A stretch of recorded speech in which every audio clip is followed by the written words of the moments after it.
Hello students. तो आज आपका टॉपिक है चैप्टर 6 सेट्स। ठीक है, सेट्स आपने पिछली क्लासेज में भी पढ़ा होगा, लास्ट क्लास में 6th क्लास में। ठीक है, उसके बारे में और उससे रिलेटेड बहुत सारी डेफिनेशंस भी पढ़े होंगे। यहाँ पर उसका थोड़ा सा रिव्यू लेंगे और उससे आगे फिर आपके में इसमें कुछ ऑपरेशंस भी हैं वो हम करेंगे थोड़े। ठीक है, ओके। तो सबसे पहले आपको ये जानना होगा कि ऑब्जेक्ट्स, यहाँ पर सेट्स की डेफिनेशन से पहले आने से कि हमें ये जानना होगा कि ऑब्जेक्ट्स हम यहाँ पर मैथ्स में किसको कह रहे हैं।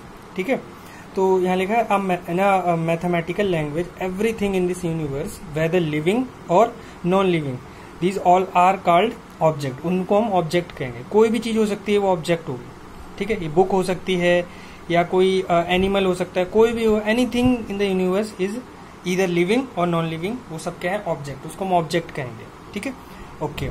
फिर आता है वेल डिफाइंड कलेक्शन। अब यहाँ वेल डिफाइंड कलेक्शन हमें यहाँ पर समझना बहुत जरूरी है। ठीक है ना। अब ये नहीं है कि जैसे सेट यहाँ पर दिया हुआ है, जैसे कि आपने पढ़ा भी होगा पहले से कि कोई भी कलेक्शन है उसको हम सेट बोल देंगे, नहीं, ये जरूरी नहीं है। यहाँ पर वेल डिफाइंड वर्ड बहुत इंपॉर्टेंट है। ठीक है, तो वो क्या है देखते हैं। यहाँ पर वेल डिफाइंड मतलब a collection of object is said to be well defined if it is possible to tell beyond doubt whether a particular given object belongs to the given collection or not। मतलब ये कि वो collection, कोई भी collection ले रहे हैं, कोई भी ऑब्जेक्ट्स का कलेक्शन ले रहे हैं, वो वेल डिफाइंड होना चाहिए। ठीक है ना। वेल डिफाइंड का मतलब कैसे वेल डिफाइंड होगा, हम किस तरह उसको कहेंगे कि उसमें कलेक्शन हम किसी भी ऑब्जेक्ट्स का ले रहे हैं तो वो ऑब्जेक्ट्स का कलेक्शन जो है ना, उसमें कंफ्यूजन नहीं होनी चाहिए कि वो ऑब्जेक्ट उस कलेक्शन, जैसे हम डिफाइन करेंगे उसको कि ये कलेक्शन इस चीज का कलेक्शन है, तो उस कलेक्शन में वो चीज कंफ्यूजन नहीं होनी चाहिए क्रिएट की ये उसमें रखें या ना रखें, मतलब there is no confusion about that.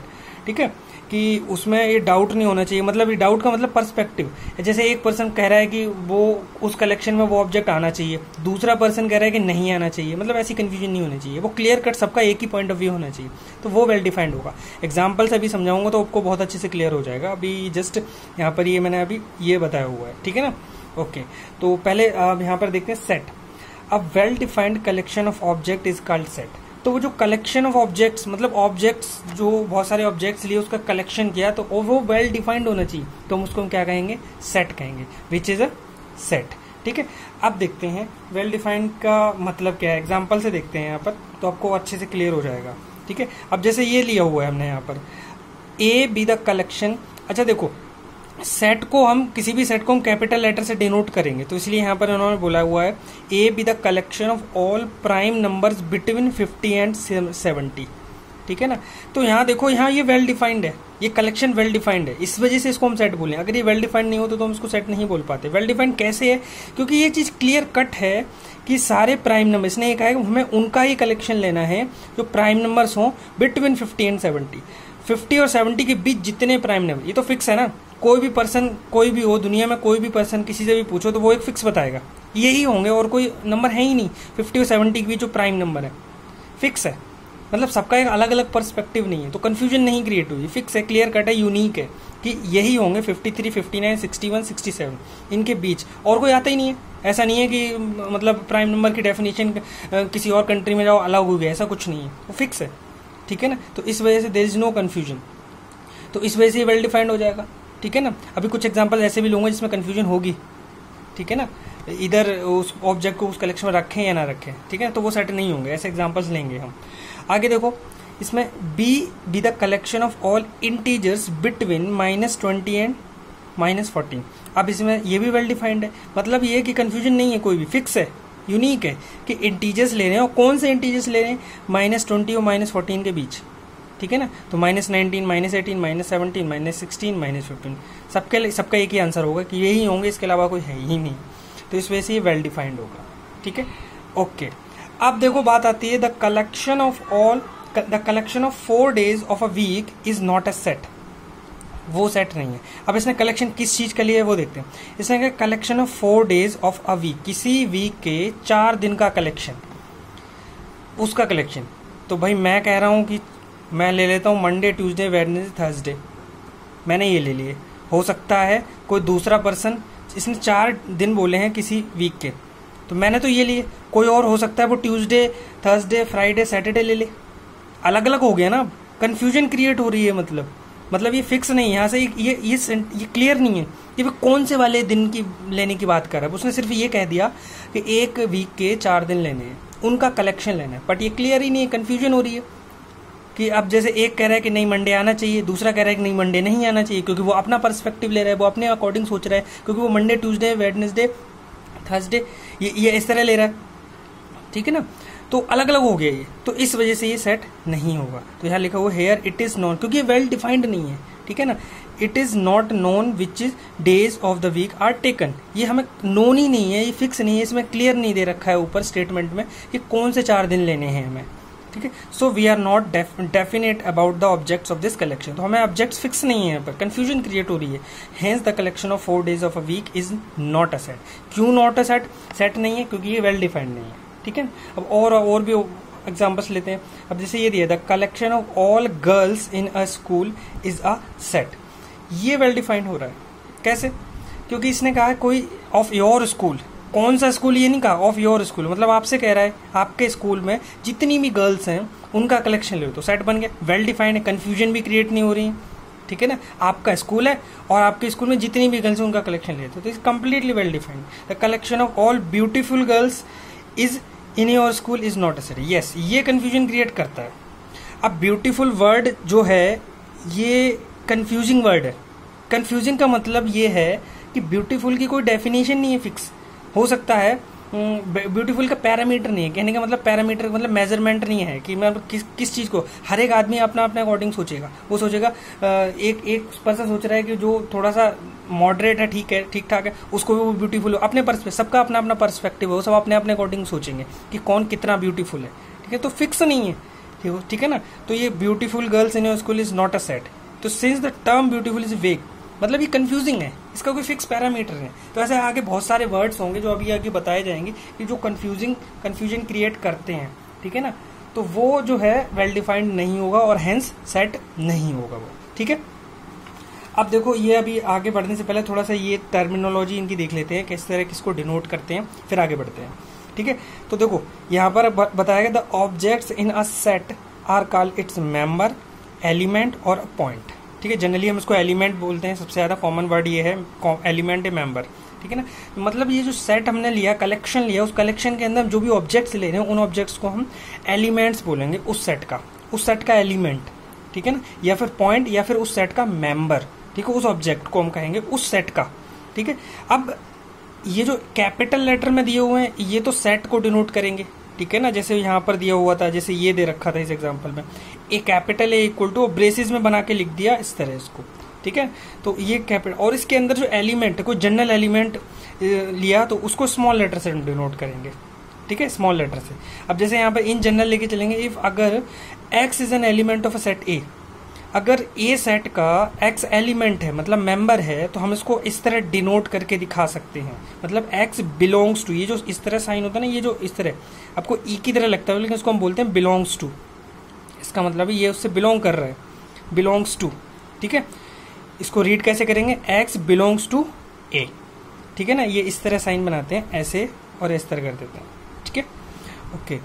तो अब अगर कोई एलिमेंट उस सेट में नहीं है तो हम इसको क्या करेंगे, बनाएंगे और इस तरह कट कर देंगे। दैट मीन इसका मतलब हो जाएगा कि ए डजंट बिलोंग टू ए, मतलब ए एक्स जो है ए में नहीं है, ए सेट में नहीं है, ठीक है। वो ऑब्जेक्ट है ही नहीं, वो एलिमेंट है ही नहीं, ठीक है, ओके। तो जनरली यहाँ पे बता भी दिया है कि जनरली हम जो कहें is customary to put the elements of a set within the braces separated by commas. अभी आगे लिखेंगे तो पता लग जाएगा, जैसे इस एग्जांपल में मिलेगा, हम जनरली एलिमेंट्स को हमने लिस्ट बना के लिख दिया और कॉमा लगा के लिख दिया और बाहर पूरा उसको कंप्लीट ब्रेसेस से बंद कर दिया, ठीक है ना। तो ये तरीका होता है लिखने का, रिप्रेजेंट करने का, ठीक है। आगे देखते हैं और कुछ एग्जाम्पल्स, ठीक है, वेल डिफाइंड और जो है या नहीं है ये और क्लियर हो जाएगा आपको। देखिए, similarly the collection of all टाल बॉयज, अब ये टाल वर्ड भी कंफ्यूजिंग है, ठीक है। टाल boys in your class is not a set, क्योंकि टाल की कोई डेफिनेशन नहीं दी है इसने। अब टाल का मतलब हो सकता है आप 4 फीट का कोई स्टूडेंट है, वो 5 फीट का है, ठीक है ना। छोटी क्लास में हो तो कम हाइट होंगे, बड़ी क्लासेस में होंगे तो ज्यादा हाइट होगी उनकी। अब उनमें भी छोटे बड़े कम हाइट ज्यादा हाइट, बट हाइट टाल तुम किसको बोल रहे हो? टाल एक मतलब एक कंपेरेबल वर्ड है, मतलब किसके रिस्पेक्ट में टाल, ठीक है ना। अब जैसे कि 4th क्लास का कोई स्टूडेंट है और एक 2nd क्लास का स्टूडेंट है, ठीक है, और एक 8th क्लास का स्टूडेंट है, ठीक है। तो 4th क्लास का स्टूडेंट जो है 2nd क्लास के स्टूडेंट के कंपैरिजन में टाल होगा, ठीक है, बट 8th क्लास के स्टूडेंट के कंपैरिजन में वो टाल नहीं है, लंबा नहीं है, ठीक है ना। तो ये कंपेरेबल वर्ड है, कंफ्यूजन क्रिएट कर रहा है। कौन किसकी बात कर रहा है? तो ये कंफ्यूजन क्रिएट, उसे आपको हाइट का पता नहीं है तो कंफ्यूजन क्रिएट होगी कि उसको उस स्टूडेंट को, कोई पर्टिकुलर स्टूडेंट को उस कलेक्शन में रखें या ना रखें, तो ये कंफ्यूजन आ गई। तो इस वजह से ये सेट नहीं है। क्योंकि नहीं है? क्योंकि ये वेल डिफाइंड है, since the term tall is vague. Clear?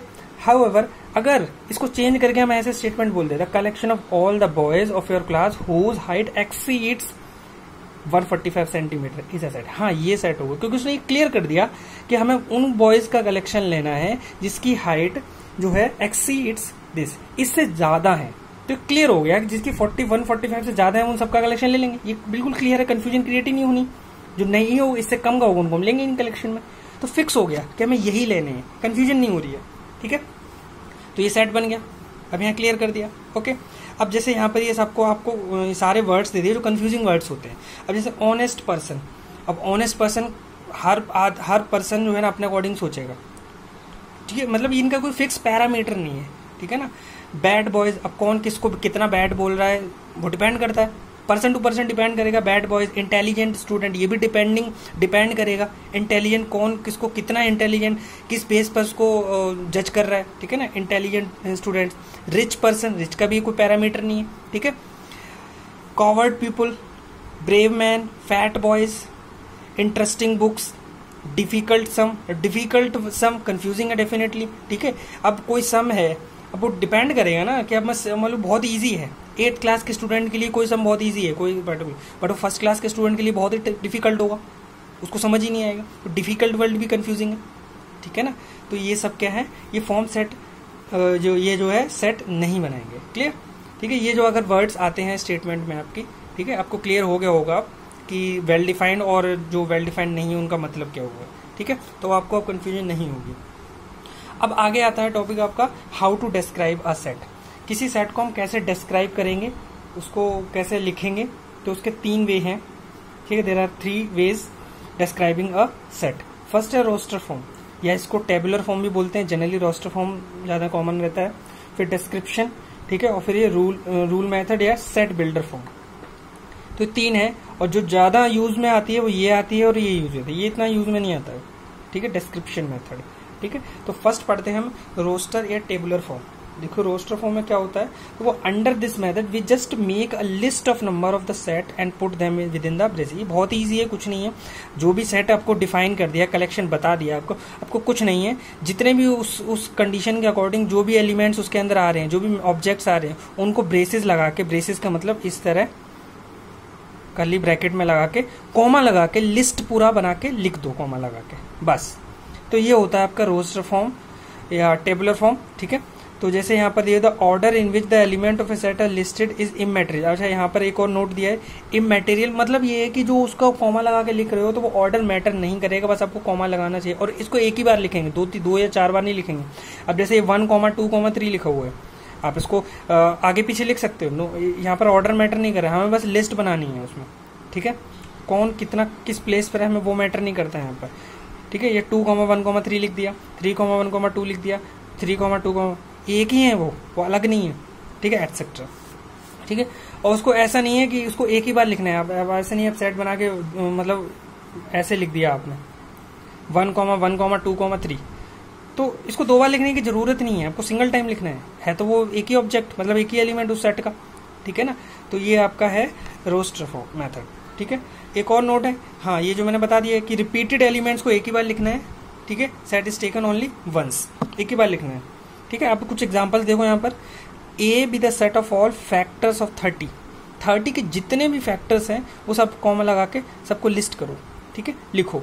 तो 1 होता है, यस, 2, 3, इसके जितने भी फैक्टर हैं, हो सकते हैं पॉसिबल फैक्टर्स 1, 2, मतलब इससे डिविजिबल हो, इसको डिवाइड करे वो 1, 2, 3, 5, 6, 10, 15, 30 से ज्यादा होगी नहीं, ठीक है। तो इसको उन्होंने कॉमा लगा लिया। अब इसको आगे पीछे लिख सकते हैं, कोई प्रॉब्लम नहीं। आप 15 को सबसे पहले लिख दो, 1 को यहाँ लिख दो, कोई फर्क नहीं पड़ता, कॉमा लगा के एक बार उसको लिखना है, ठीक है। ओके, नेक्स्ट देखो, B be the set of all multiples of 9 less than 60। अब 9 के मल्टीपल लिखने हैं, यानी कि आप 9 का टेबल पढ़िए, ठीक है, बट 60 से ज़्यादा नहीं जाना है, ठीक है, 60 से कम रहना है। तो 9 का टेबल पढ़ा, 9 खुद आएगा, 18 आएगा, 27, 36, 45, 54, इससे आगे जाना नहीं है, ठीक है, क्योंकि 60 आ जाएगा, ठीक है ना, वो 60 से ऊपर निकल जाएगा वो, ठीक है, ओके। तो नेक्स्ट देखिए, C with the set of all colours in the rainbow. Rainbow में जितने कलर्स होते हैं वो सब हमने लिस्ट करके लिख देने हैं, violet, indigo, blue, green, yellow, orange, red, ये सारे लिख दिए हमने। तो ये सेट बन गया, ठीक है, ये डिस्क्राइब कर दिया हमने रोस्टर फॉर्म में, ठीक है। अब जैसे ये था M be the set of all the letters of the word professor. अब प्रोफेसर वर्ड दे दिया और ये कहा इसके लेटर्स का सेट लेना है, कलेक्शन लेना है। तो हमें देखो इसमें कुछ रिपीट भी हो रही है, जैसे डबल एस है, अब यहाँ 2 बार नहीं लिखना है उसको एक ही बार लिखना है, क्योंकि है तो वो एक ही एस, कोई नया नहीं है। तो पी लिख दिया, comma R, comma O, comma F, comma E, comma S, ठीक है। एस 2 बार नहीं, एक ही बार लिखना है। ओ क्योंकि ओ पहले आ चुका है इसलिए ओ को अब दोबारा नहीं लिखा है, आर भी आ चुका है इसलिए उसको दोबारा नहीं लिखा। तो ये हमने डिस्क्राइब कर दिया उसको रोस्टर फॉर्म से, ठीक है।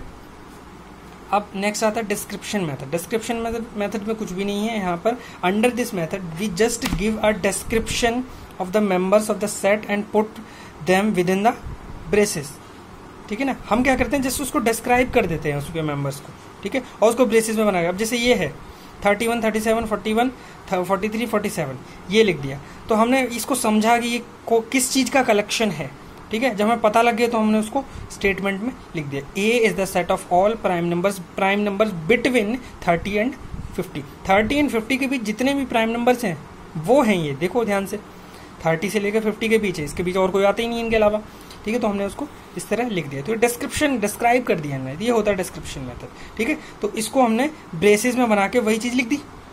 तो in the description method we write it as a braces prime numbers between 30 and 50। तो ये डिस्क्राइब हो गया, ये था डिस्क्रिप्शन मेथड, ठीक है। आपको ब्रेसेस बना के वो उसको स्टेटमेंट में लिख देना होता है, ठीक है। नेक्स्ट देखो बी 0, 2, 4, 6, 8, 10, 12, ठीक है। तो अब इसको हम कैसे लिखेंगे, अब साफ दिख रहा है कि ये क्या है। देखो अब जरूरी नहीं है जैसे इन्होंने जो लिखा हुआ है आप इससे थोड़ा सा डिफरेंट भी लिख सकते हो, लेकिन यूनिकनेस होनी चाहिए कि जो इन्हीं को बताए, इसके अलावा और कोई नहीं आना चाहिए। ऐसी स्टेटमेंट आपको लिखनी है। अब जैसे इन्होंने लिखा है इवन होल नंबर्स है, इवन है 0, 2, 4, 6, 8, 10, 12, ठीक है। और कहाँ तक है, लेस देन 40। तो क्लियर कट है कि यही आने वाले हैं, इससे इसको समझो, इसका मतलब है यही वाले हैं, और कोई नहीं आने वाले हैं इनसे, ठीक है। अगर यहाँ होल नंबर लगा ना लिख के यहाँ पर हम कुछ और लिख देते यार, इवन हटा के हम सिर्फ होल नंबर लिखते तो बहुत भी बहुत सारे आ जाते, तो वो नहीं हमें करना, ठीक है। यूनिकनेस होनी चाहिए कि यही आए उसमें, ओके। अब आगे देखो रूल मेथड या सेट बिल्डर फॉर्म, ये समझना बहुत इंपॉर्टेंट है। थोड़ा सा इसकी आप प्रैक्टिस करेंगे तो आपको लिख पाओ, क्योंकि यहाँ पर हम थोड़ा सा डिफरेंट तरीका यूज करते हैं। सेट बिल्डर फॉर्म में यूनिकनेस होती है, उसमें किसी एक एलिमेंट की हम प्रॉपर्टी लिखते हैं उसमें, ठीक है ना। तो देखिए under this method we list the property satisfied by each element, क्योंकि देखो कोई भी सेट होगा उसमें जो कलेक्शन जिसका लिया है ऑब्जेक्ट्स का, तो पर्टिकुलर कोई ना कोई यूनिक प्रॉपर्टी होगी ना उसकी, जो सब में होगी, सारे ऑब्जेक्ट्स में होगी, उसके अंदर एलिमेंट्स में सब में होगी।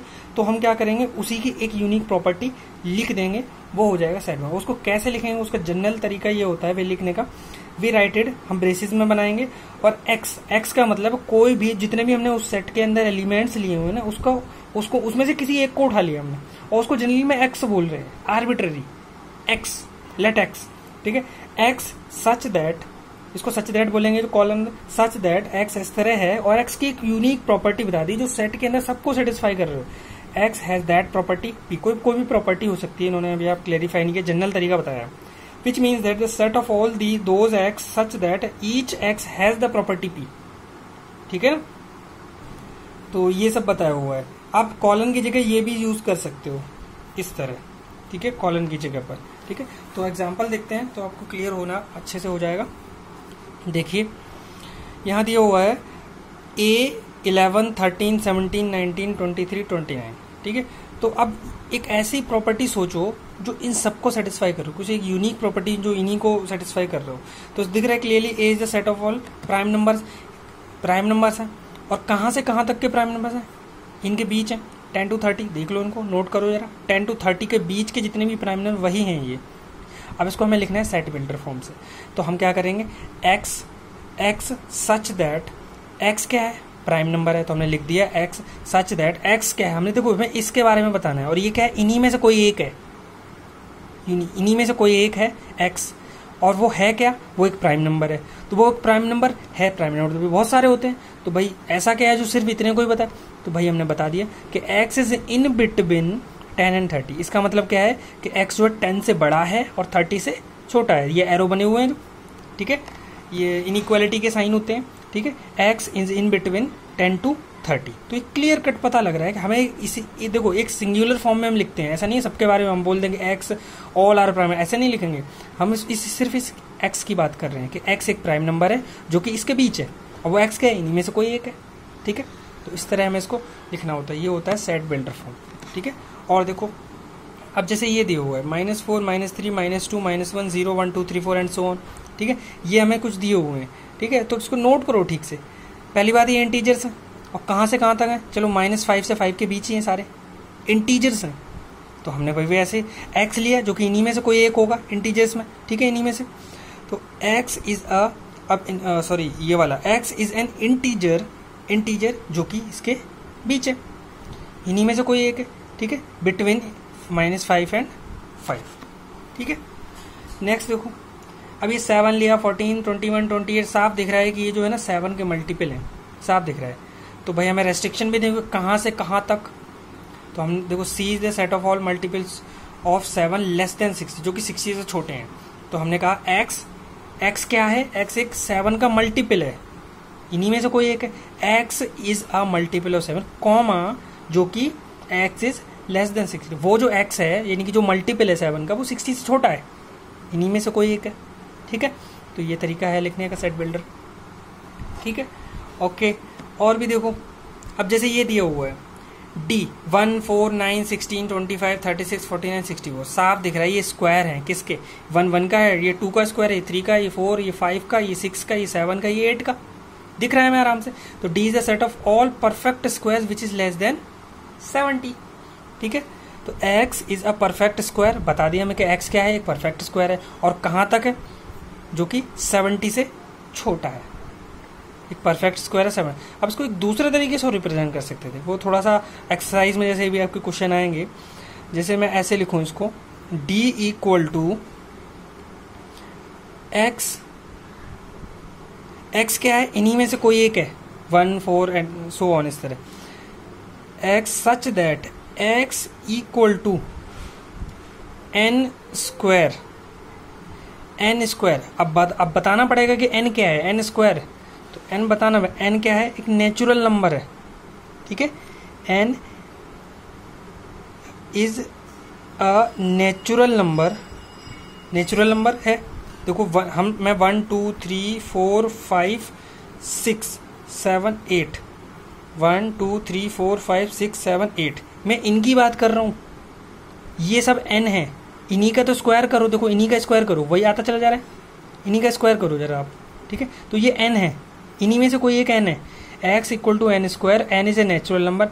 बेस अब सारे तो नेचुरल नंबर नहीं है, तो कहाँ से कहाँ तक है ये नेचुरल नंबर, 1 से लेकर 8 तक है, तो आप यहाँ पर क्या लिखोगे, n in between 1 to 8 including these, इसका मतलब होता है इनको भी इंक्लूड कर दिया, जैसे नीचे निशान बना दिया हमने, तो इनको भी इंक्लूड कर दिया, क्लियर। तो आप ऐसे भी इसको लिख सकते हो, x such that x equal to n square, जहाँ पर n एक नेचुरल नंबर है, कहाँ से कहाँ तक, 1 to 8, ठीक है। तो ये भी तरीका है आपका लिखने का दूसरा वे, ठीक है। नेक्स्ट, अब ये देखो मरकरी वीनस अर्थ ये सब प्लैनेट्स हैं, तो G is the set of all planets in the solar system, ठीक है। तो so in the set builder form हम क्या लिखेंगे, ये सब प्लैनेट्स हमें पता है, तो हमने एक्स क्या है, इन्हीं में से कोई एक है, ठीक है, x is a planet in the solar system, easily हमने इसको ऐसे लिख दिया। तो ये थे आपके डिस्क्राइब करने के 3 वे, ठीक है। अब आता है टाइप्स ऑफ सेट, वो देखिए, फाइनाइट सेट में कुछ नहीं है, जैसे कि हम कलेक्शन ऑफ ऑब्जेक्ट्स जब लेते हैं सेट के अंदर, वेल डिफाइंड कलेक्शन, तो उसमें अगर फाइनाइट नंबर ऑफ एलिमेंट्स हैं तो वो फाइनाइट सेट हो जाएगा, मतलब फाइनाइट का मतलब फिक्स है, 2 हैं 4 हैं 5 हैं या 10 हैं 100 1000 जितने भी हैं, बट वो फिक्स है, ठीक है ना। तो a set in which the process of counting of elements surely comes to end, मतलब अगर हम उनको काउंट करना शुरू करें तो वो खत्म हो जाएंगे एक स्टेज के बाद, उनकी काउंटिंग खत्म हो जाएंगे अगर हम सबको एलिमेंट्स को काउंट करें सेट के अंदर, तो it comes to end is called an finite set. Finite set है, जैसे अभी तक जितने हमने ऊपर इतने एग्जाम्पल्स पढ़ो सब फाइनाइट सेट है, ठीक है। तो यहाँ पर भी इन्होंने बहुत सारे एग्जाम्पल्स लिए। The set of all natural number less than, अगर सिर्फ नेचुरल नंबर बोलता द सेट ऑफ ऑल, तो वो तो इनफाइनाइट हो जाता, जैसे वो अगली डेफिनेशन आने वाली है, क्योंकि वो एंड ही नहीं होगा, नेचुरल नंबर खत्म ही नहीं होंगे। बट इसने कंडीशन दे दी लेस देन 1000, वो सारे नेचुरल नंबर जो कि 1000 से कम है, तो ये क्या हो गया, फाइनाइट हो गया, ठीक है। ऐसे set of all integer lying between -1000 and 1000, ये भी फाइनाइट हो गया, क्योंकि आप काउंट करना शुरू होगा तो एक स्टेज पे खत्म हो जाएंगे, वो काउंटिंग खत्म हो जाएगी, ठीक है। ये देखो the set of all person in the earth, ये भी फिक्स है, फाइनाइट है, ऐसा तो नहीं है कि infinite number of people in the earth, ऐसा भी नहीं है। अगर आप काउंट करो तो पूरे वर्ल्ड की पॉपुलेशन फिक्स आ जाएगी ना, तो ये set of all person on the earth. The set of all trees on the earth, ये भी फिक्स है। The set of all mountains on in the world, fix है, फाइनाइट है। अब आते हैं इनफाइनाइट सेट पे। द सेट वही इसका उल्टा, अ set in which is not a finite, जो कि फाइनाइट ना हो, मतलब अगर आप काउंटिंग करना शुरू करो तो वो खत्म ही ना हो, तो वो इनफाइनाइट हो जाएगा। तो जैसे अभी ऊपर ही एग्जांपल लिया था, set of all natural numbers, सिर्फ इतना का और कुछ नहीं कहा मैंने, और बाकी एक्स्ट्रा कंडीशन नहीं दी, ऑल नेचुरल। तो आप शुरू करो 1 2 3 4 5 6 7 8 9 10, चलते चले जाओ, वो खत्म ही नहीं होगा, वो डॉट डॉट डॉट लगाना पड़ेगा आपको, ठीक है। इनफाइनाइट सेट हो जाएगा ये। Clearly in an infinite set the process of counting of its elements never comes to end, वो कभी एंड ही नहीं होगा, ठीक है। तो ये देखो, ये जो बोल्ड में लिखा हुआ है ना, ये एक स्टैंडर्ड तरीका होता है नेचुरल नंबर को लिखने का, ठीक है, स्टैंडर्ड है ये, जनरली हम इसको ऐसे करके लिखते हैं, ठीक है। एन डब्ल्यू होता है होल नंबर्स का, set of all whole numbers 0 1 2 3 4 5 6 and so on. Natural number कहाँ से, काउंटिंग नंबर्स जो है हमारे, वो सब नेचुरल नंबर। होल नंबर्स में बस जीरो, नेचुरल में एक जीरो और लगा दो, तो वो सेट पूरे, देखो डॉट डॉट डॉट लगा हुआ है, मतलब वो खत्म ही नहीं हो रहा है, डॉट डॉट करके हमने उसको बंद कर दिया, मतलब इनफाइनाइट सेट है। All are whole numbers.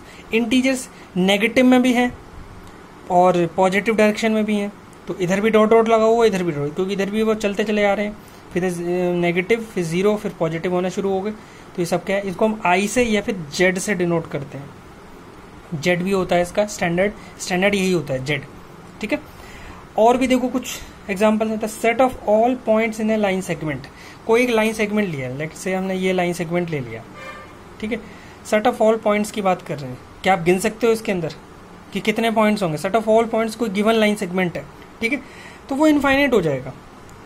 कितने पॉइंट्स हो, कहाँ तक गिनोगे आप? कि नहीं, 2 पॉइंट्स के बीच में ही पॉइंट होगा, ये तो बहुत ही डीप होता चला जाएगा, ठीक है ना। The set of all points in A line segment infinite set होगा। हम पॉइंट्स का कलेक्शन ले रहे हैं, ऑब्जेक्ट जो है यहाँ पर पॉइंट है, ठीक है। Next, the set of all concentric circle in a plane, ये भी इनफाइनाइट है। सर्कल है ऑब्जेक्ट, मतलब एक सेट, एक ऐसा कलेक्शन ले रहे हैं जिसमें ऑब्जेक्ट क्या है, सर्कल है। अब वो सर्कल कैसा है, कॉन्सेंट्रिक सर्कल है, मतलब एक सेंटर सबका सेम ही है, ठीक है। ये लिया, जैसे ये सेंटर बना, इसको हम ट्रीट करते हैं, तो एक सर्कल ये बना दिया, एक सर्कल ये बना दिया, सबके सेंटर यही है, एक सर्कल ये बना दिया, एक सर्कल, ऐसे आप बनाते चले जाओ, खत्म ही नहीं होगा, बड़ा, बहुत बड़ा होता चला जाएगा, कहाँ तक जाएगा फिक्स, मतलब बहुत सारे इनफाइनाइट आएंगे, आप एंड नहीं होगा। तो ये सारे सर्कल्स का कलेक्शन ले रहे हैं, तो इनफाइनाइट है, खत्म ही नहीं होगा, काउंट करो कहाँ तक काउंट करोगे, ठीक है।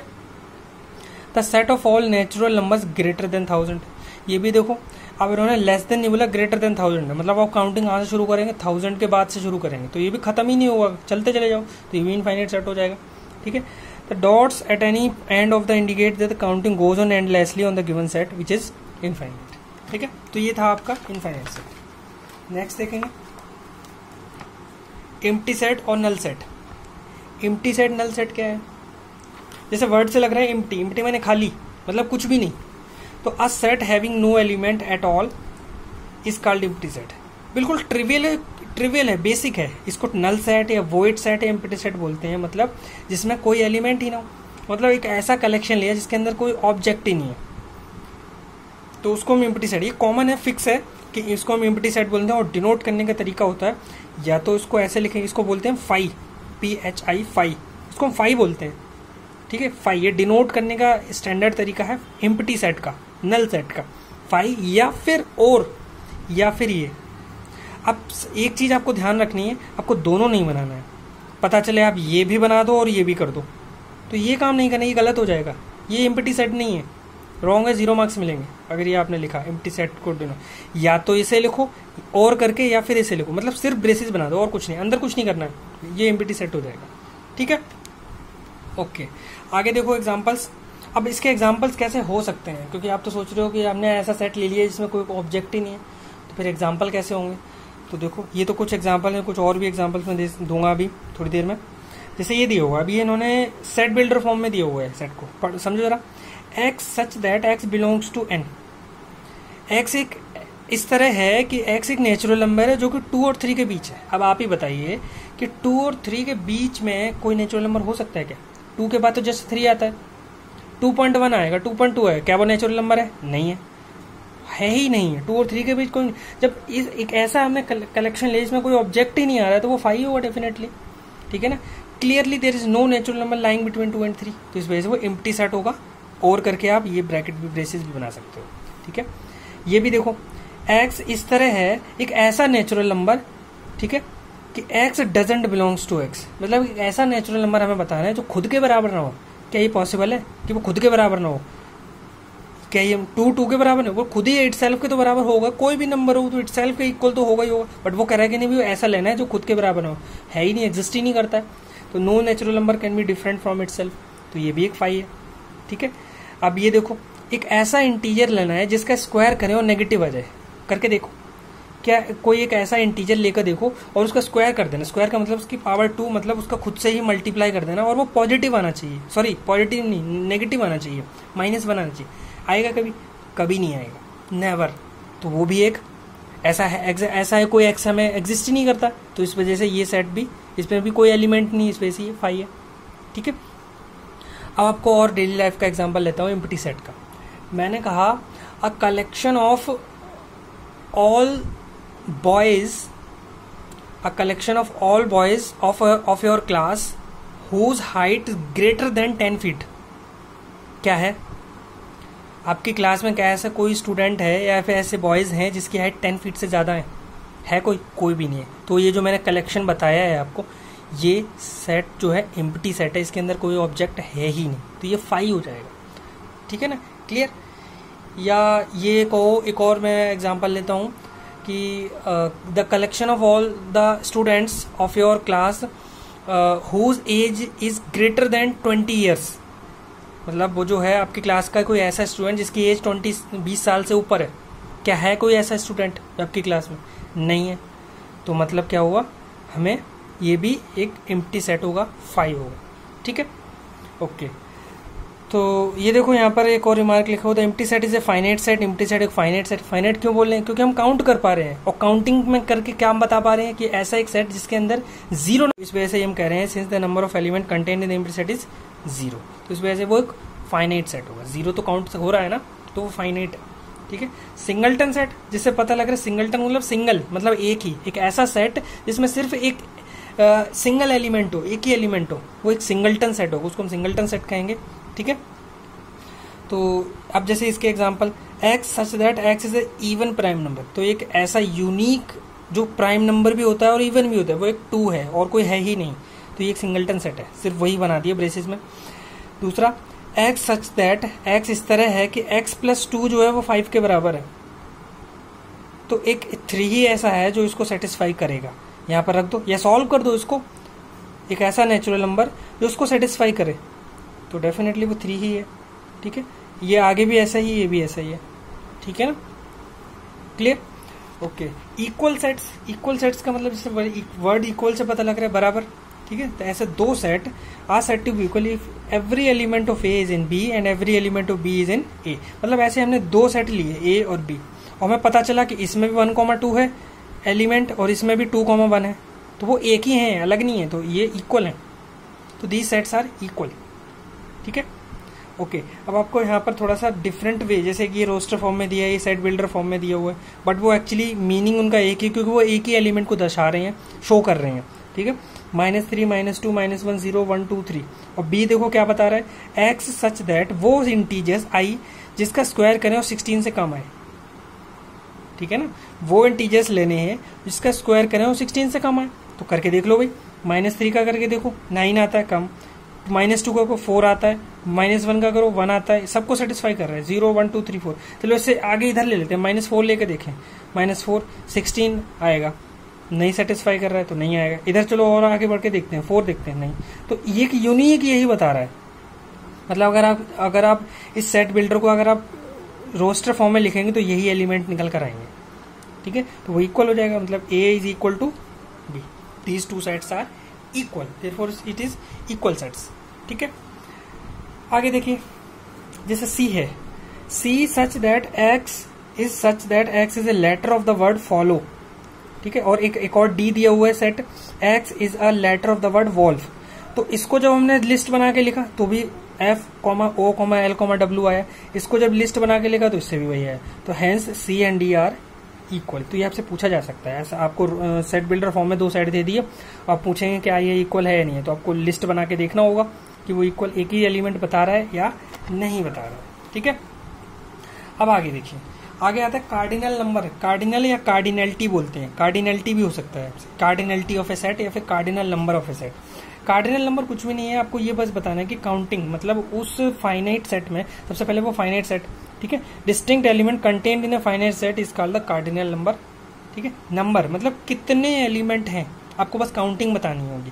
तो उसको डिनोट करने का मतलब, जैसे कोई सेट है, आपको ए सेट के कार्डिनल नंबर या कार्डिनलिटी पूछिए तो आपको n ऑफ ए निकाल के बताना है। मतलब कोई सेट लिया हमने जिसमें 1, 2, 3 दिए हुए है, ठीक है, तो आपसे पूछेंगे ए की कार्डिनलिटी बताओ, तो उसका मतलब n ऑफ ए की वैल्यू कितनी होगी, 3। काउंटिंग कितने हैं, 1 2 3, कितने हैं, नंबर ऑफ एलिमेंट इन ए 3। अब जैसे ये ए सेट दिए 1 2 3 4 5, तो number of element in A is 5, ठीक है। इसमें कितने, 4। अब 5 में कितने बताओगे, 5 में तो एक भी एलिमेंट नहीं होता है, तो number of element in 5 is 0 since 5 contains no element at all, ठीक है। फिर आता है इक्विवेलेंट सेट।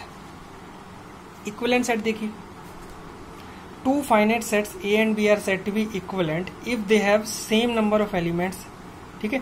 2 सेट लिए हमने, वो इक्विवेलेंट होंगे अगर उसमें सेम नंबर ऑफ एलिमेंट हो। हमें सेम नंबर का मतलब है काउंटिंग से मतलब है, जरूरी नहीं वहां पे element as it is same, तो वो इक्वल सेट ही हो जाएंगे। इक्विवेलेंट और इक्वल में फर्क होता है, वहां पर हम इक्विवेलेंट में हमें सिर्फ काउंटिंग देखनी है। जैसे मैंने एक सेट लिया 1, 2, 3 और एक बी सेट लिया हमने a, small b, small c, मतलब अल्फाबेट्स ले लिए इसमें। तो देखो ध्यान से, इसकी कार्डिनलिटी कितनी है, कार्डिनल नंबर ऑफ a 3, इसका कार्डिनल नंबर कहता है 3, तो इनकी इनका कार्डिनल नंबर सेम है बट इक्वल नहीं है। इसमें अलग तरह के दिख रहा है एलिमेंट, इसमें अलग तरह के दिख रहा है, तो हमें बस कार्डिनल नंबर देखना है। They have same number of element, hence they are equivalent. Equivalent का डिनोट करने का तरीका होता है, एरो बना देते हैं इस तरह, A is equivalent to B, B is equivalent to A, ठीक है। अब जैसे इन्होंने यहाँ पे A, E, I, O vowels ले लिए A में, यहाँ 1 2 3 4 5 ले लिया, तो काउंटिंग देखो दोनों में सेम है, कार्डिनल नंबर दोनों का 5 है, तो इस वजह से ये इक्वल है, ठीक है। अब जैसे इसमें है फुटबॉल, ये वाला लिया है कि इसके सारे लेटर्स फुटबॉल के, इस वाले में B में क्रिकेट के लेटर्स, तो देखो लेटर्स तो अलग अलग हैं बट काउंटिंग देखो, इसकी भी काउंटिंग दोनों में सेम है, 6 6 दोनों में अल्फाबेट्स हैं, ठीक है। तो इस वजह से ये इक्विवेलेंट सेट्स होंगे, ठीक। अब देखो कुछ इंपॉर्टेंट रिजल्ट क्या है, 2 इक्वल सेट्स। अब देखो यहाँ पर इक्वल सेट जो पीछे हमने पढ़ा था, इक्वल सेट्स में क्या पढ़ा था, पहली बात तो वो उसमें एज इट इज एलिमेंट भी सेम होते हैं, तो जब element as it is same है तो काउंटिंग तो वैसे ही सेम हो जाएगी। जब वो काउंटिंग सेम होगी तो क्या इक्वल सेट्स इक्वलेंट नहीं होंगे, ऑफकोर्स होंगे। तो हमेशा याद रखना कि इक्वल सेट्स इक्वलेंट भी होते हैं, बट इक्वलेंट सेट इक्वल हो ये जरूरी नहीं है, it is need not be necessary, ये कंपलसरी नहीं है, ठीक है ना। जैसे ये है इक्वलेंट है बट इक्वल नहीं है, ठीक है। डिसजॉइंट सेट में कुछ नहीं, जैसे वर्ड से डिसजॉइंट का मतलब अलग अलग, एक दूसरे से कोई कनेक्शन ना हो उनका। 2 sets having no element in common are said to be disjoint set, ठीक है। 2 सेट लिए जिसमें कोई भी एलिमेंट कॉमन नहीं है, मतलब कोई दोनों में एलिमेंट जो है एक भी मतलब ऐसा नहीं है कि एक भी एलिमेंट अगर सेम हो, ठीक है, वो सेम नहीं मिल रहा है, अलग अलग है, तो इस वजह से वो डिसजॉइंट है। अगर वो एक भी सेम मिल गया तो वो डिसजॉइंट नहीं हुआ। अब जैसे ए लिया है और ये लिया, इसमें 1 है 3 है 5 7, इसमें एक भी एलिमेंट इसमें नहीं है, इसका एक भी एलिमेंट इसमें नहीं है, तो इस वजह से ये कैसे हो जाएंगे, डिसजॉइंट हो जाएंगे, नो एलिमेंट इन कॉमन, ठीक है। अब जैसे ऑड नंबर नेचुरल नंबर और इवन नेचुरल नंबर लिए, तो दोनों में डेफिनेटली अलग ही अलग होंगे। ऑड नेचुरल नंबर अलग होंगे, 1 3 5 7। इवन नेचुरल नंबर अलग होंगे, ठीक है ना, 2 4 6 8, ठीक है। ओके, तो ये डिसजॉइंट हो जाएंगे। ओके, अब जैसे यहाँ देखो ई क्या है, वोवेल ले लिए, इसमें कॉन्सोनेंट ले लिए, तो ये भी ये देखो अलग अलग हो जाएगा, ठीक है। अब मैं एक ऐसा एग्जांपल लेता हूँ, जैसे ए लिया मैंने, ए बी सी डी, ठीक है। एक और बी ले रहा हूं मैं, ए ई आई ओ यू, ठीक है। तो अब क्या ये डिसजॉइंट है? नो, क्योंकि ए इसमें भी है इसमें भी है, कॉमन नहीं होना चाहिए। एक भी एलिमेंट अगर कॉमन मिल गया तो वो डिसजॉइंट नहीं होंगे। तो A and B are not disjoint.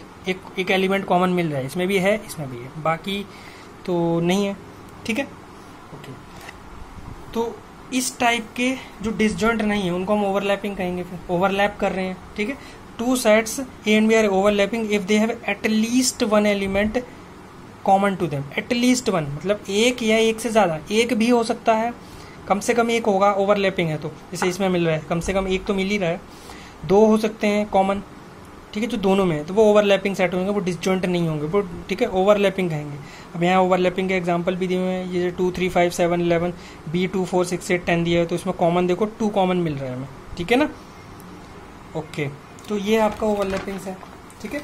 अब आपकी एक्सरसाइज है, तो अभी तक जितना भी कंसेप्ट बताया उसी पे बेस्ड ये एक्सरसाइज है, ठीक है। 6 है, बहुत ईजी है, ठीक है, कुछ भी नहीं है खास इसमें सच।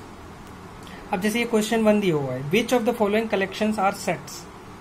आपको बस इतना बताना है कि फॉलोइंग कलेक्शन में कौन सेट है कौन, तो वही चीज है, आपको वेल डिफाइंडनेस चेक करनी है कि वेल डिफाइंड है या नहीं है, ठीक है ना। तो वो वेल डिफाइंड है या नहीं है, बस आपको इतना ही बताना और कुछ नहीं बताना है, क्लियर। तो फर्स्ट देखो, ये सेट्स बनाएगा क्या, all books in your library, तो ये तो कोई कंफ्यूजन तो है नहीं, बिल्कुल सेट बनाएगा, क्योंकि वेल डिफाइंड है। क्योंकि आपकी लाइब्रेरी में जितनी भी बुक्स हो उनका कलेक्शन ले लो, कॉमा लगा के सबको लिख डालो, सबके नेम्स को, तो डेफिनेटली ये सेट बनाएगा, well defined. All red flowers in a park, तो ये भी वेल डिफाइंड है। पार्क के अंदर जितने भी रेड कलर के फ्लावर्स थे वो हमने ले लिए, ठीक है, उनका कलेक्शन ले लिया, तो ये भी सेट बनाएगा, ठीक है। ऑल गुड प्लेयर्स इन इसको, ये कंफ्यूजन क्रिएट कर गया, गुड, यहाँ गुड ने प्रॉब्लम क्रिएट कर दी। अगर सिर्फ इतना बोलते all players in your school, ठीक है, तो ये तो तब भी ठीक था, क्योंकि प्लेयर्स जो जैसे वो खेलते हैं स्पोर्ट्स में, तो तब भी ठीक था। बट गुड जैसे बोला तो दिक्कत आ गई। अब गुड किस सेंस में गुड, ठीक है ना, कोई तो एक स्टूडेंट को मानता होगा ये गुड है, अच्छा है, बट दूसरा जो बहुत ही उससे भी हाईएस्ट लेवल का होगा वो कहता होगा ये गुड अच्छा नहीं है, क्योंकि वो उससे भी आगे है। तो गुड का कोई फिक्स पैरामीटर थोड़ी ना है, ठीक है ना, तो ये कंफ्यूजन क्रिएट होगी, तो ये नहीं है। ऑल फिक्शन मूवीज, ठीक है, तो फिक्शन मूवीज होगा डेफिनेटली, फिक्शन जितनी भी मूवीज है वो सबका कलेक्शन है। All easy problem in your book on mathematics, ये भी दिक्कत कर गया, इजी ने प्रॉब्लम कर दिया।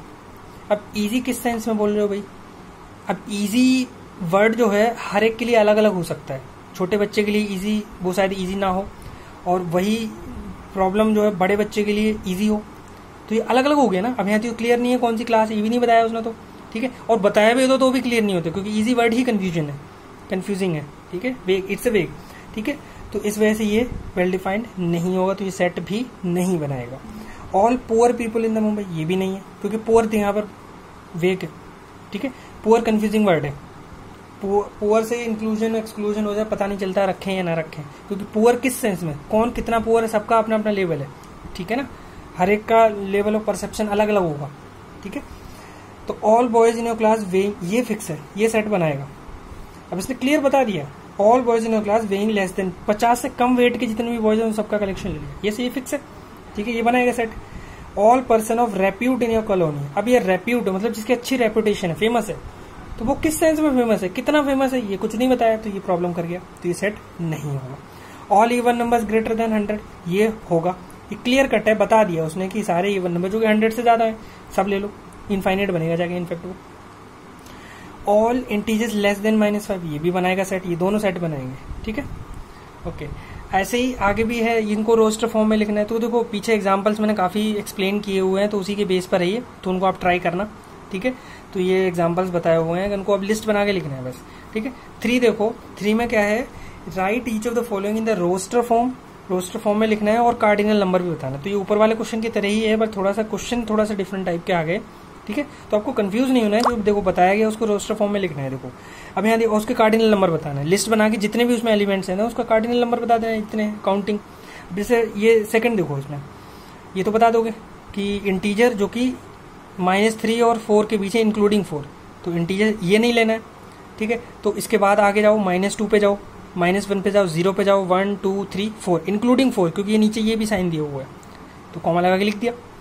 ऐसे ही ये देखो यहाँ दिया है कि वो सारे नेचुरल नंबर लेने हैं जो कि इसको सेटिस्फाई कर रहे हैं, ठीक है। तो लेकर देखो यार नेचुरल नंबर लेने की बात करें तो 1 से स्टार्ट करो। 1 यहाँ रख के देखो, 1 यहाँ रखेंगे तो 3 क्या सेटिस्फाई हो रहा है, ये देखो ये 3 और ये -3, ये ट्रू है। -3 नेगेटिव नंबर पॉजिटिव नंबर से छोटा ही होता है, हाँ ट्रू है, तो 1 आएगा, 1 हमारे कलेक्शन में आएगा। 2 रख के देखो तो 6 -6 0, हाँ 2 आएगा। 3 आएगा, 3 रख के देखो तो 9 और 9 -6 3, हाँ 3 भी आएगा। 4 रख के देखो, ठीक है, तो ये 4 रख के देंगे तो 12 -6 4 भी आएगा। 5 रख के देखो तो 15, और 15 में से 6 माइनस करेंगे 9, ये दिक्कत कर गया, तो बस इतना ही आएगा। तो कितनी इसकी कार्डिनलिटी कितनी हो जाएगी, 4 हो जाएगी, ठीक है। तो ये इस तरह था आपका, ओके। नेक्स्ट देखो ये वाला, चलो देखो ये भी अब जैसे कर ही लोगे अब वैसे तो, ये देखो ये वाला जे एक्स एज दैट, एक्स जो है 1/n टाइप का है, जहां पर हमें क्या लेना है कि n जो है, n एक नेचुरल नंबर है, n बिलोंग्स टू n, मतलब n एक नेचुरल नंबर है। और कौन से नेचुरल नंबर लेने हैं, 4 और 10 के बीच, तो 5 6 7 8 और 9। बट ये एज इट इज नहीं लिखना है, ये गलत हो जाएगा, क्योंकि उसके जो एलिमेंट्स है वो इस तरह नहीं है, वो इस तरह के हैं, मतलब यहाँ n रखना है, मतलब 1/5 1/6 1/7, ठीक है, 1/8 1/9। तो ये है हमारा जे, ठीक है। तो ये हमारा जे है, हमें इसको इस तरह लिखना है। तो आप काउंटिंग करो 1 2 3 4 5, तो उसका n of j equal to 5 हो जाएगा, ठीक है। तो इस तरह करने हैं आपको ये क्वेश्चन। अब सेट बिल्डर देखो, क्वेश्चन 4, सेट बिल्डर, इनको सेट बिल्डर बना के रखना है, प्रॉपर्टी यूनिक प्रॉपर्टी बतानी है, ठीक है। साफ साफ अब देखो यहाँ पर क्या दिया हुआ है, देखो ये फर्स्ट क्वेश्चन देखो, 4 6 8 9 10 12 14 15 16 18, ठीक है। अब सोचो जरा ये क्या है, इनकी यूनिक प्रॉपर्टी हो सकती है, ध्यान से ऑब्जर्व करो। 4 है, 5 नहीं है, 6 है, 7 नहीं है, 8 है, 9 10 11 नहीं है। तो नोट करो, हमें पता लग रहा है कि इसमें प्राइम छोड़ के सब है, ठीक है ना। तो हम क्या कह सकते हैं, हम ऐसे इसको लिख सकते हैं, ए, यहाँ देखो उसको इस तरह लिख सकते हैं, ए सच दैट, ठीक है, x is a composite number, जो प्राइम नहीं है तो वो कंपोजिट होगा, ठीक है ना। कंपोजिट नंबर कहाँ से कहाँ तक है, देखो ध्यान से, कहाँ से कहते हैं, 4 से लेकर 18 तक है। तो हम एक काम करते हैं, 1 से लेकर 20 लिख देते हैं, क्योंकि इधर 18 तक है। तो मतलब 1 से 20 के बीच जितने भी कंपोजिट नंबर हैं वो सब ले लिए हमने। 1 के बाद 2 आता है, 2 कंपोजिट है ही नहीं, वो प्राइम है, मतलब प्राइम जो नहीं होते वो कंपोजिट नंबर होंगे, तो वो 2 नहीं लेंगे। 3 वो भी प्राइम है, हटाओ। 4 क्या 4 है, हाँ है, ठीक है, इस तरह लिखेंगे। तो ये सेट बिल्डर फॉर्म, मतलब हम एक की प्रॉपर्टी लिखते हैं, मतलब उन्हीं में से कोई एक एक्स है, एक्स क्या है, कंपोजिट नंबर है जो कि इसको सेटिस्फाई कर रहा है, ठीक है, ओके। तो इस तरह आपको लिखना है इनको। तो ऐसे सारे ये करेंगे हम। अब जैसे ये वाले दिए हुए हैं, ठीक है, ये अब इसमें देखो, इसमें हम क्या करेंगे, अब इसको आप ऐसे लिखो, इसको नोट करो ठीक से कि ये कैसे दिया हो। 1/2 दिया है, 2/3 दिया है, ये जो सेट दिया हुआ है हमें 1/2 D, 1/2 2/3 2/3 डॉट डॉट डॉट 8/9, कुछ ऐसे दिया हुआ है, ठीक है। तो उसको नोट करो इसका पैटर्न कैसा है, मतलब 1/2 है, फिर जब यहाँ 2 है तो यहाँ 2/3 है, तो एक बढ़ाकर है, एक कम, यहाँ कम है, एक ज़्यादा है, और कहाँ तक है, 8/9 तक है। तो आपने पैटर्न को समझ लिया, तो हम उसको ऐसे लिख सकते हैं, एक्स का मतलब इन्हीं में से कोई एक एक्स है, वो एक्स है क्या, वो एक्चुअली हमने n ले लिया, इसको हम n बोल रहे हैं, इसको 1 2 देखो 1 से लेकर 9 तक है ना, ठीक है ना, हम 1 से लेकर 9 तक बोल रहे हैं इसको, ठीक है। 9 तक क्यों, 8 तक बोल दो चाहे, तो वैसे तो 1 से लेकर 9 तक है। तो देखो यहाँ अगर मैं इसको n बोलूँ और उससे एक ज़्यादा ही तो है, देखो उसका सक्सेसर 1 है तो यहाँ 2 है, यहाँ 2 है तो 3 है, एक ज़्यादा। अगर ये x है तो x+1, तो यहाँ अगर n है तो यहाँ n+1 होगा। जैसे यहाँ n है तो यहाँ क्या हो जाएगा, n+1, एक ज़्यादा, ठीक है ना। तो अब इस चीज़ को नोट करो कि हमें इसको कहाँ से कहाँ तक रखना है, 1 और देखो 8 तक जाएगा, क्योंकि अगर n को 9 ले लिया ना तो प्रॉब्लम हो जाएगी, ठीक है ना। ओके, तो उसको ध्यान से देखो। ऐसे देखिए, x such that x equal to n/n+1। अब यहाँ पर इसको क्या लिखेंगे, 9 नहीं लिखेंगे, क्योंकि अगर 9 लिखेंगे तो 9 और यहाँ पर एक बढ़ाकर वो 10 हो जाएगा, बट 9/10 तो है ही नहीं है, तो यहाँ पर 8 तक ही लिखेंगे। तो ये आपका सेट बिल्डर फॉर्म बन गया। मतलब x सच दैट, और x क्या है यहाँ पर ये भी बताना होगा, x एक नेचुरल नंबर है, इसको पहले यहाँ पर बीच में बता दूंगा कॉमा लगा के, ठीक है। x जो है इस तरह का है n/n+1, और n क्या है, एक नेचुरल नंबर है, बिलोंग्स टू n और बिटवीन 1 to 8, ठीक है। तो ये था आपका तरीका, ठीक है। आगे ये फाइनाइट टू इनफाइनाइट है, मैंने बताया कि आपको किसमें फाइनाइट नंबर ऑफ एलिमेंट, किसमें इनफाइनाइट है वो बताना है, ठीक है। और यहाँ पर नल सेट बताना है, वही जो मैंने पीछे समझाया हुआ है, ठीक है। और यहाँ देखो इक्वलेंट और इक्वल सेट्स, या फिर कौन इक्वल है, देखो identify whether the given pair of consist of equal, equivalent but not equal और नन। इनमें से कोई एक बताना है कि कौन इक्वल है, कौन इक्वलेंट है, ठीक है। मतलब आपको ये दोनों चीज़ें बतानी है, दोनों हर एक सेट के अंदर। इक्वल है तो डेफिनेटली वो इक्वलेंट होगा ही होगा, और अगर इक्वलेंट है तो आपको ये चेक करना है क्या वो इक्वल भी है या नहीं है, तो आपको बताना होगा इक्वलेंट है या नहीं है। इक्वलेंट है बट नॉट इक्वल, कुछ ऐसे भी होंगे जो इक्वल भी नहीं होंगे, इक्वलेंट भी नहीं होंगे, नन, ठीक है। तो उनको हमें नन बता देना है, ठीक है। आगे डिसजॉइंट और ओवरलैपिंग है, तो ये बताना है यहाँ पर, और आगे ट्रू फॉल्स है, ठीक है। तो ये अब आप एक्सरसाइज पूरी कंप्लीट कर सकते हो, ठीक है। Okay, thank you.